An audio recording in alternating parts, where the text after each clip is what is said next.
Hello, look what I have brought today. A passive voice lesson. Right?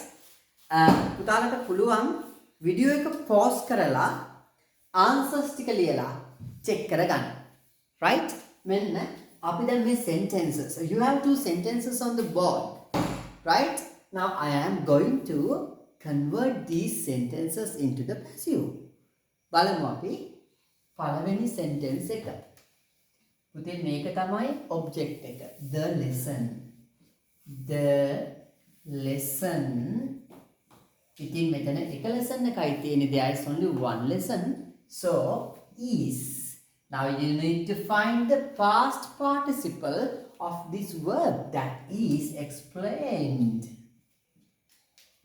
Explained by is a preposition by the teacher. By the teacher. මම හිතනවා අපි දරුවන්ගේ ඔක්කොගේම හරි කියලා. අපි බලමු. Let's take a look at the second one. The questions. තමයි object එක පුතේ.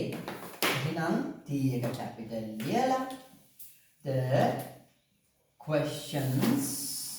පුතේ questions means plural form. ප්‍රශ්න එහෙනම් ආකමා ගැලපෙන B verb එක ආ. දැන් අපි answer කියන verb එකේ past participle එක බලමු. Answered. The questions are answered by the students. හරි. දැන් කී දිනෙකගේ හරිද කියලා පහලින් කමෙන්ට් කරන්න අමතක කරන්න එපා.